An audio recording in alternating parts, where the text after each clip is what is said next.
गुरुवार को supreme court ने एक ऐतिहासिक फैसला सुनाते हुए चुनावी बॉन्ड योजना को असंवैधानिक बताया है।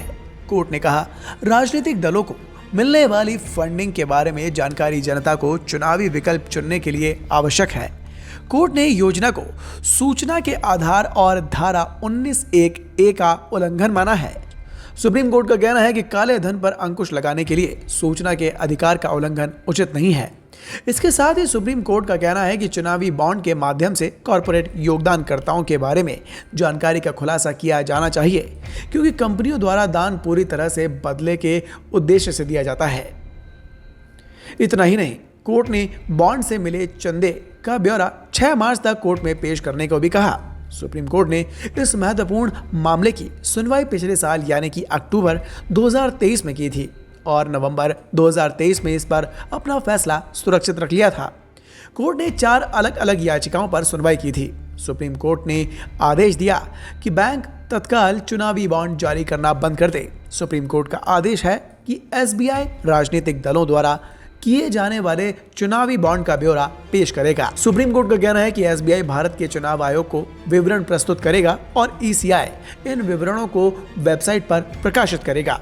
मामले में फैसला सुनाते हुए सीजीआई डी.वाई. चंद्रचूड़ ने कहा कि इस मामले में 2 अलग अलग फैसले हैं। एक फैसला उनके द्वारा लिखा गया और दूसरा न्यायमूर्ति संजीव खन्ना द्वारा। हालांकि उन्होंने कहा है कि दोनों फैसले सर्वसम्मत हैं। अब सवाल ये उठता है कि कब और किसने शुरू की थी चुनावी बॉन्ड योजना। आपको बता दें, चुनावी बॉन्ड ब्याज मुक्त चंदा देने की स्कीम है, जिनका उपयोग अनिवार्य रूप से राजनीतिक दलों का गुमनाम रूप से धन दान करने के लिए किया जाता है। इस योजना की घोषणा पहली बार 2017 के केंद्रीय बजट भाषण में की गई, जो कि की गई थी तत्कालीन वित्त मंत्री अरुण जेटली द्वारा। अब सवाल यह है कि क्या थी याचिकाकर्ताओं की चिंता। जैसे कि हमने बताया कि इस मामले में 4 याचिका दायर की गई। याचिकाकर्ताओं की पहली चिंता योजना के पारदर्शिता को लेकर थी। उनका कहना था कि मतदाता अब ये नहीं जान सकते कि किस व्यक्ति, कंपनी या संगठन ने किस पार्टी को और किस हद तक चंदा दिया है, जबकि पहले पार्टियों को 20,000 रुपए से ज्यादा का योगदान देने वाले सभी दानदाताओं का विवरण सार्वजनिक करना होता था। हालांकि केंद्र ने नगद दान के विकल्प के रूप में और राजनीतिक फंडिंग में पारदर्शिता और जवाबदेही बढ़ाने के तरीके के रूप में बॉन्ड को पेश किया। चुनावी बॉन्ड योजना की संवैधानिकता को चुनौती देने के अलावा याचिकाकर्ताओं ने अदालत से सभी राजनीतिक दलों को सार्वजनिक कार्यालय घोषित करने और उन्हें सूचना के आधार पर अधिनियम के दायरे में लाने और राजनीतिक दलों को अपनी आय और व्यय का खुलासा करने के लिए बाध्य करने की मांग की थी।